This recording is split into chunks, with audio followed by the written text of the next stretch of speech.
guys, if you can hear me, Emerald's here.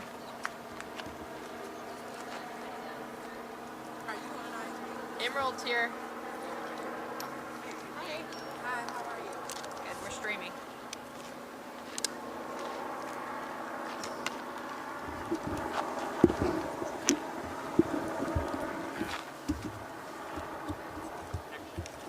Are you on IFB?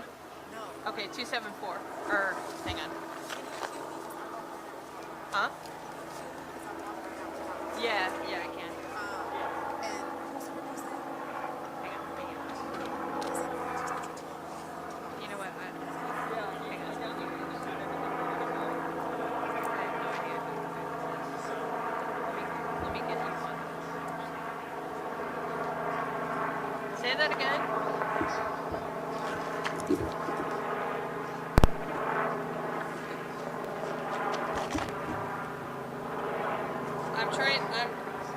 Hang on, I'm trying to dial her in IFB.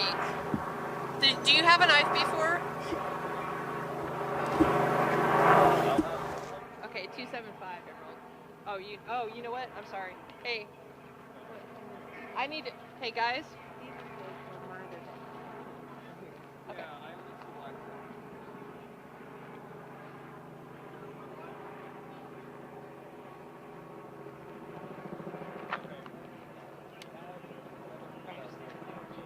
I'll talk to him and tell him he's okay.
Mic check 1 2 3 4 5. Mic check 1 2 3 4 5.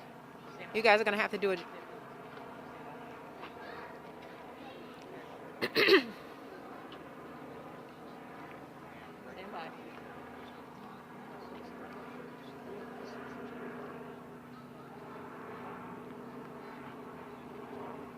They're showing the hospital.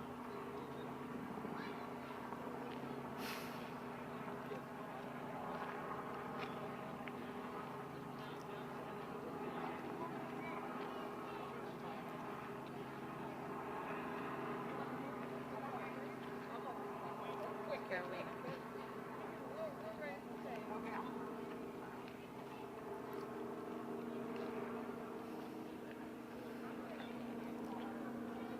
It is quite the scene out here. There are people from all over the neighborhood outside just talking, trying to figure out exactly what happened.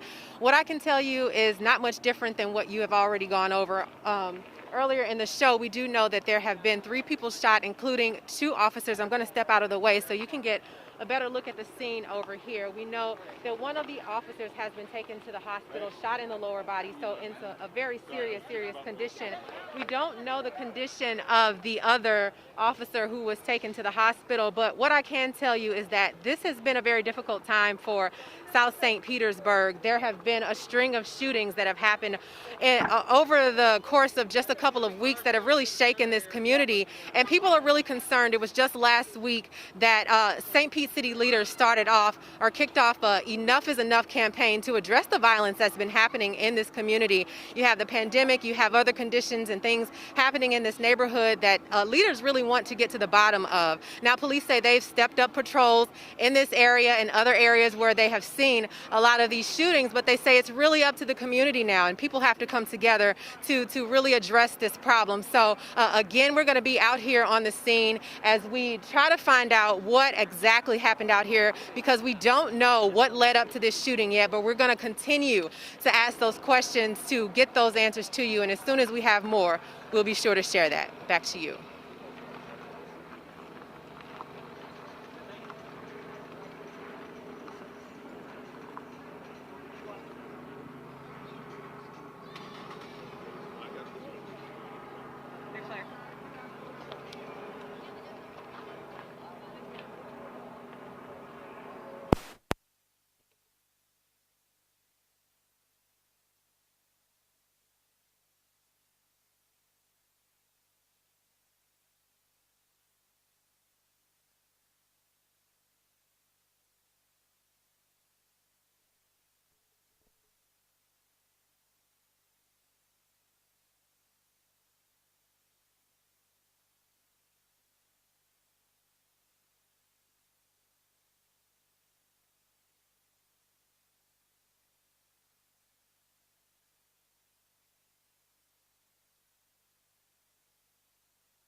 Good?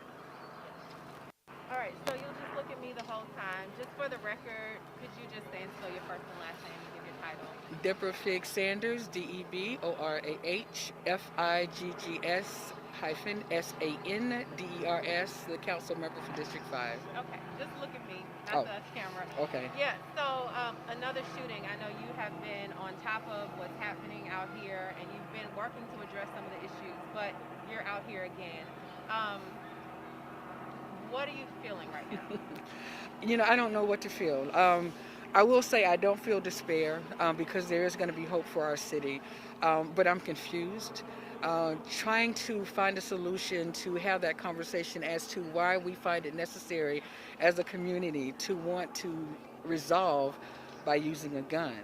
So, I sit here or should I say I stand here and I wonder, how can we reach the community to have that conversation so that we're not having these instances where we're not having these gun-related shootings. And I don't know the condition of the young man that was involved, but that was someone's son, that was someone's brother, and whatever the case may have been, did it warrant him going to these extremes? Is there anything additional that you can tell us that you know about the situation out here? Unfortunately, it's not a St. Petersburg Police matter any longer. It's now Pinellas County Sheriffs and the PIOs. And once the task force actually does all of its investigations, then we will be updated. So basically, I'm having and hearing the same information as everyone else. I do know that the police officer did not lose his life. He did get shot. So we're thankful for that. I don't know the condition of the person that they were here trying to apprehend. But I will say that as soon as the information is available, we will definitely release it, and they're going to make sure they do a thorough investigation. What else do you want to say or add about the frustration that the community might feel? Well, it's our turn. You know, it is our turn to have this conversation. We can't make this a police matter. You know, because when it becomes a police matter, these are some of the things that happen. It needs to be a community matter. It needs to be us wanting to take back our streets. It needs to be us wanting to provide a safe place for us to live, to raise our children. We have to be more involved.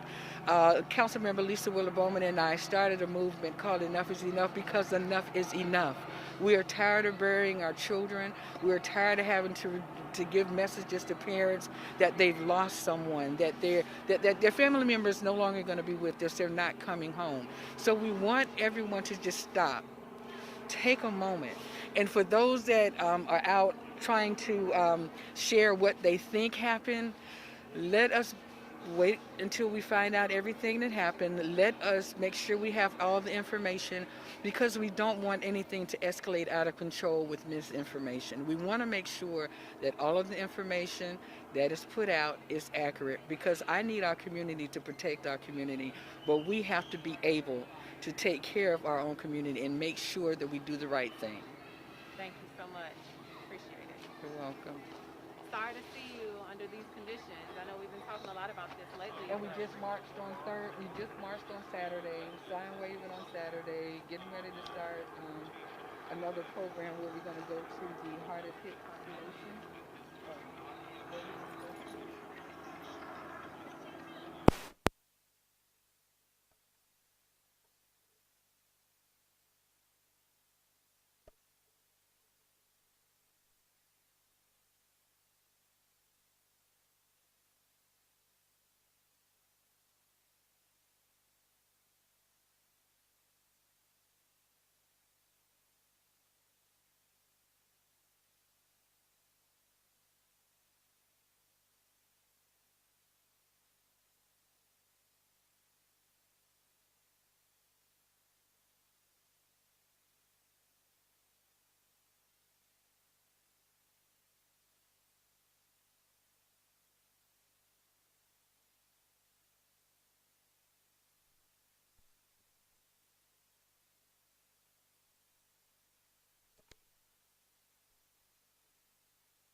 Yes, it is Michelle, Michele, Rayner, Rayner.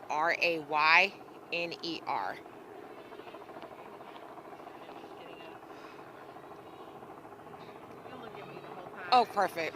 Yeah, I forget how this goes.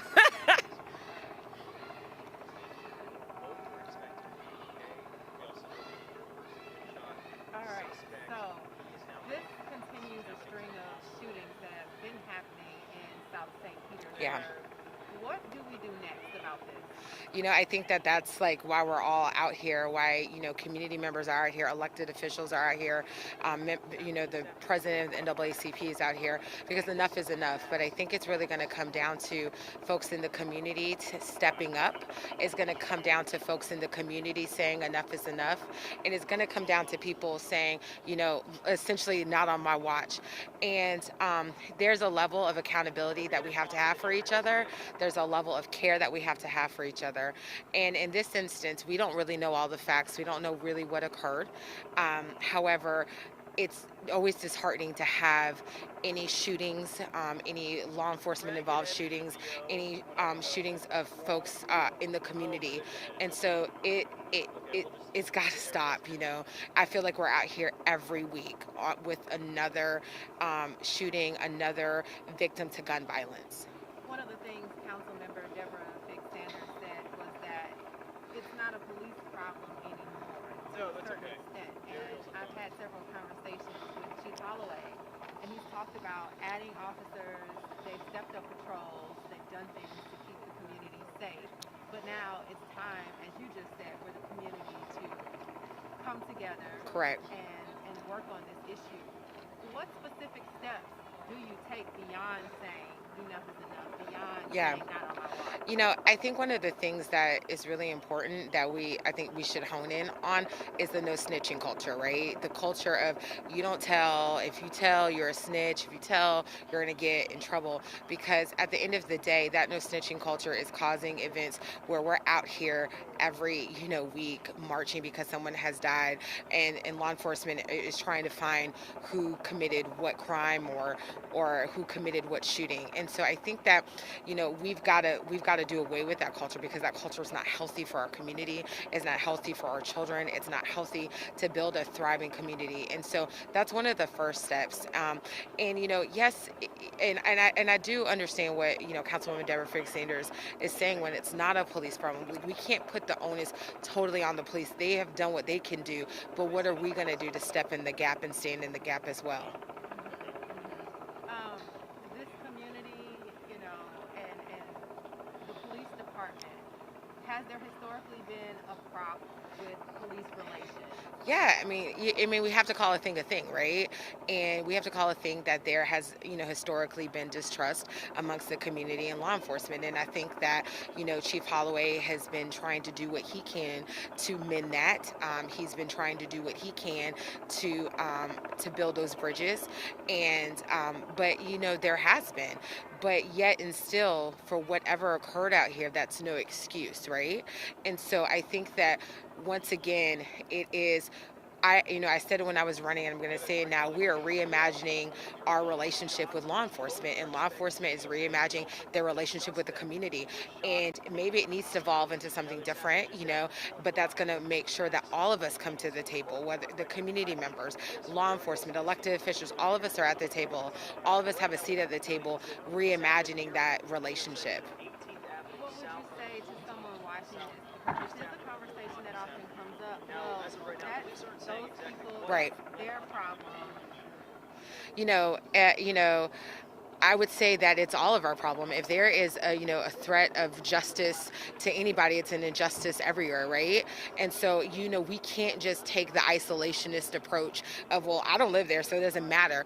Because if it happens to someone else's child, it's just as bad as it happening to your child. Because we all are in this community collectively. We're all a part of this county. We're all a part of the greater Tampa Bay area. So what happens here affects folks in Tampa. What happens in Tampa affects folks in St. Petersburg, and we're seeing gun violence happening in East Tampa as well. So this is not something that's just limited to South St. Pete. This is something that's happening across the Bay Area. Last thing, when you talk about the community taking responsibility, are there any additional things that the community needs to do to step up And so, and deal with this?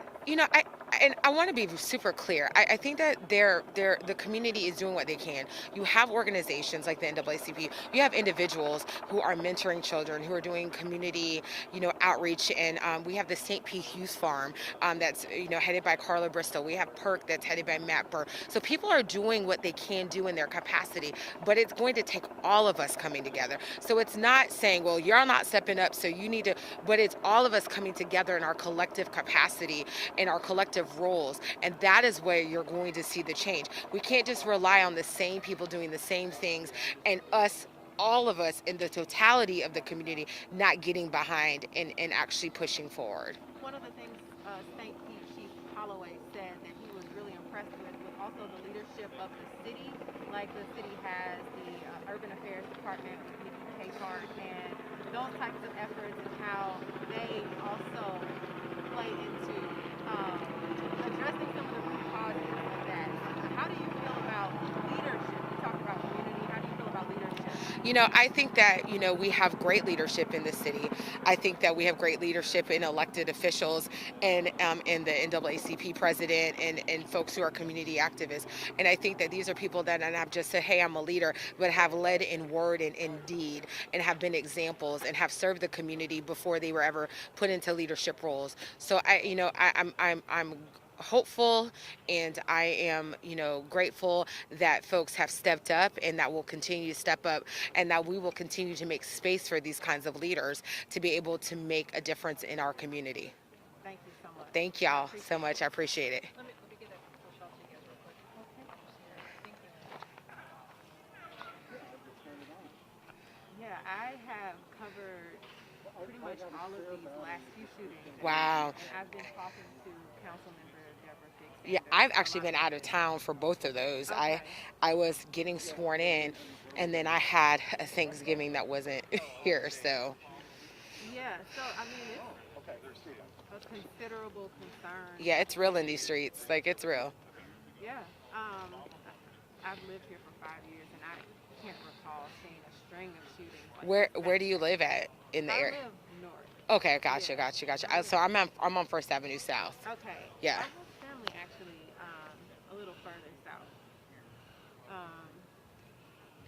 Yeah. So, oh Well, my. are there any other specific things that you think you might take action on soon? Hold on, I want you to just read this real quick.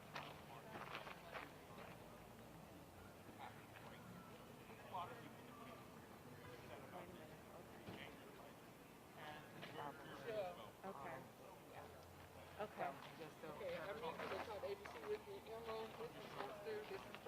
Okay. Okay. Thank you. Okay. Somebody has blown that I was checking. Oh, sorry. Hang on, we're still streaming probably. Yeah.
Okay, no problem.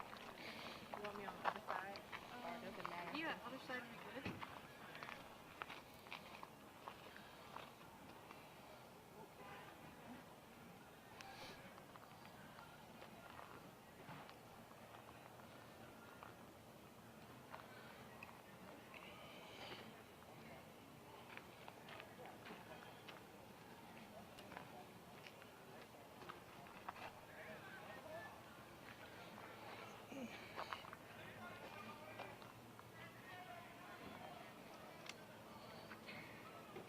Hey, How are you? I'm okay. How are you? Pretty good.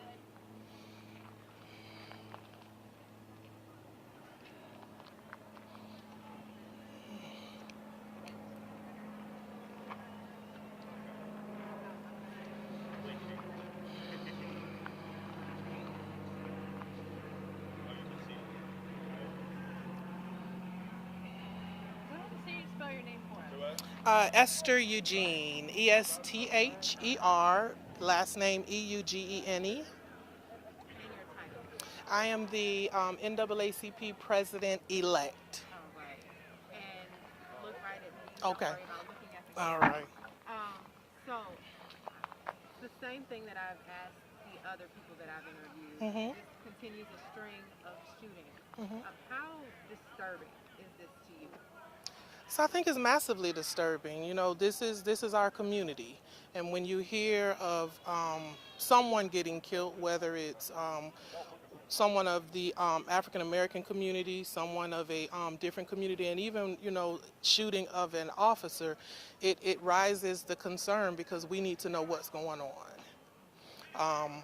As a community, I feel the community should be riled up. You know, there needs to be not necessarily riled up to say come up into arms, but now let's ask questions. As a community, why are we not marching when there needs to be marching taking place? Why are we not policing ourselves? Why are we not ensuring that we govern our neighborhoods? That's the concern. Where do we go from here? We need to have a call to action.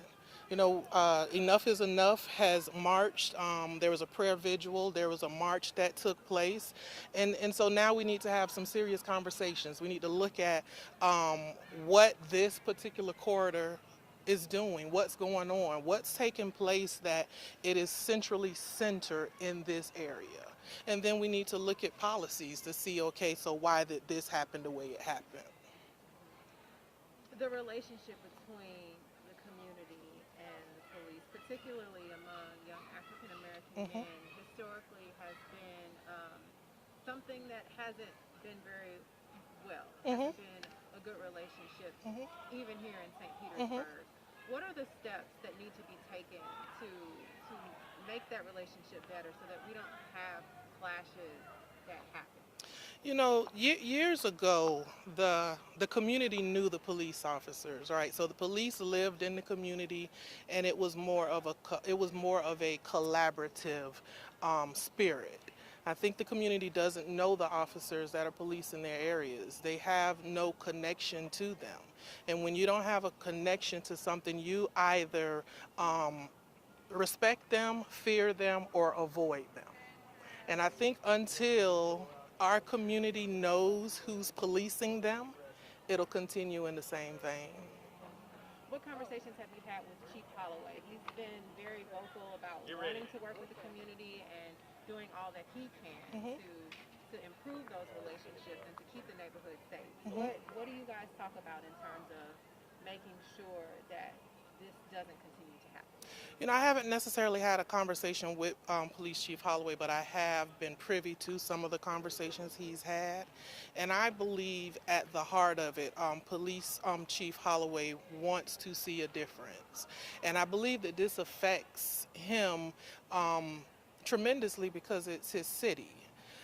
There needs to be some true, transparent, honest conversations held with him. Not just from the elected officials or the leaders of the community, but we need to have some conversations with the people that live out here.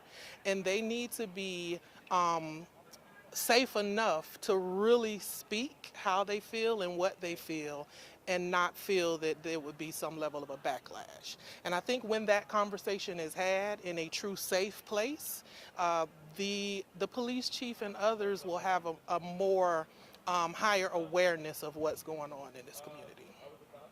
Have any of the police officials made you aware of exactly what happened out here? Not at this time. Anything else you'd like to add? I just think, if there's anything that I would like to be taken, that I would like to have taken away, is truly that there needs to be that safe place for the community to talk.